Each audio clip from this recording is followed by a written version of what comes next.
FPL Differential XI is a series where I pick a team of 11 lowly owned players who I predict to score the most points for the upcoming game week to assist you in gaining rank over other fantasy managers. There's just 3 rules. The squad must be worth a maximum of 82.5 million. Each player must be owned by less than 10% of FPL managers, and I'm only allowed to pick up to 3 players from a single team. A silhouette of each player I've selected is already on the pitch, so feel free to play along by seeing how many of the 11 you can correctly guess.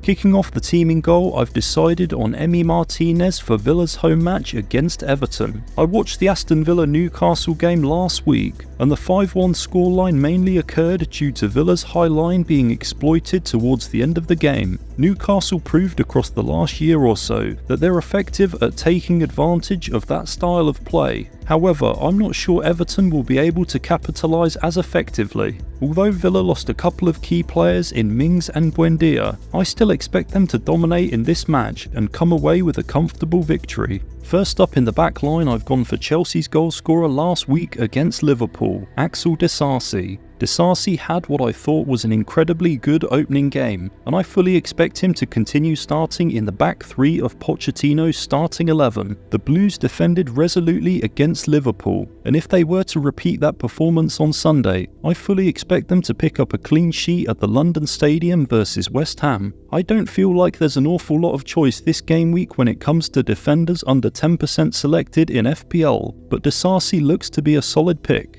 There doesn't look to be too many standout fixtures in Game Week 2, but Liverpool's home match versus Bournemouth looks to be one we should be eyeing up from an FPL perspective. It's a close call for me of who to include between Robertson and Van Dijk, but I've decided on the latter because I think he's more nailed to start and offers plenty of threat from set pieces. Robertson just hasn't looked very attacking across the last season, and although he's first choice left back, there's always Tsimikas waiting in the wings. I can see Liverpool getting plenty of set pieces in this game. Let's see if Van Dijk can get his head to one of them. Yes, I'm doubling up on a defence that conceded 5 goals last week by going for Matty Cash from Aston Villa. I don't think we can judge Villa based on one very tough match away at St James's Park, and I personally expect them to come back much stronger at Villa Park. Everton put up good offensive stats against Fulham, but they failed to convert, and I can see a similar scenario playing out in this weekend's match. Although Cash missed a sitter against Newcastle, it was positive to see him pushed so far up the pitch, getting an opportunity in the opponent's 6-yard box, and I can see him getting forward often in this game against Everton.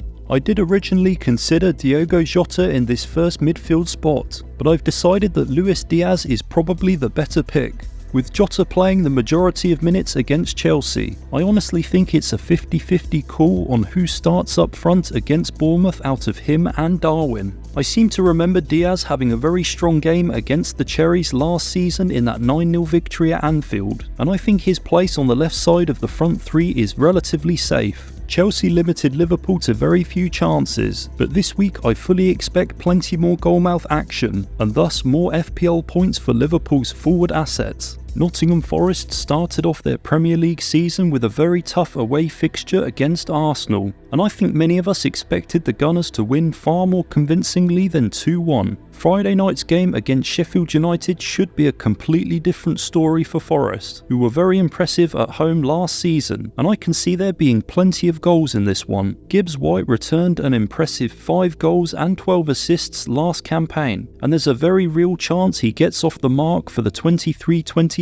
season this week against a side who many are tipping to be relegated. At 6.5 million, Moussa Diaby is one of the more exciting prospects this season in FPL, especially as he's currently playing out of position up front alongside Watkins. Not only did he score a very impressive volley with his weaker foot against Newcastle, but he also could have had another goal and assist in that game, so was perhaps unlucky not to finish on a double-digit haul. Chances were few and far between for Villa at St James's Park, But this weekend at home I fully expect that to change, and players like Watkins and Diaby should find themselves in plenty of decent goal scoring positions. I went for Solly March last week in the Differential 11, and I explained how surprised I was to see his ownership over 30% lower than Mitoma's. Ironically, he then went on to outscore the Japanese international in the match versus Luton, where Mitoma provided the assist for his headed goal. Brighton's squad depth in attack does concern me a bit from an FPL perspective, but whilst there's only one match a week and no European football, I think we can be confident that March starts this game against Wolves. At under 3% selected, he's a great differential to include to gain an early advantage over other fantasy managers. I've decided to double up on Forest's attack for the match versus Sheffield United, as I'm fairly confident in them being able to come away with a result and score at least a couple of goals. Brennan Johnson started up front as Forest's main striker last week against Arsenal, and I presume that Steve Cooper will favour him again this week, as Awani is still recovering from an injury.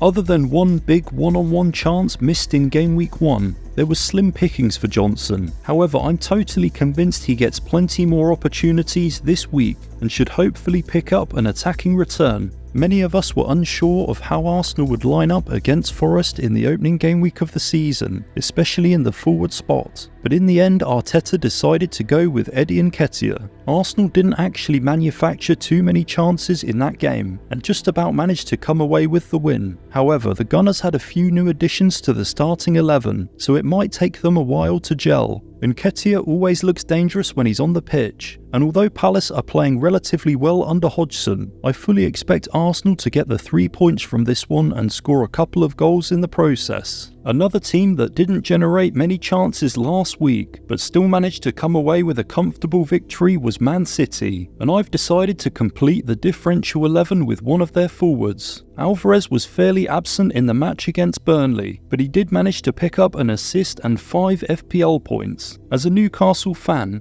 although we've greatly improved, we always seem to struggle at the Etihad, and I wouldn't be surprised to see City dominate. De Bruyne unfortunately picked up an injury last week, so it looks increasingly likely that Alvarez will start on Saturday night. Just a quick reminder to let you know that your channel could feature here on the next Differential 11 video.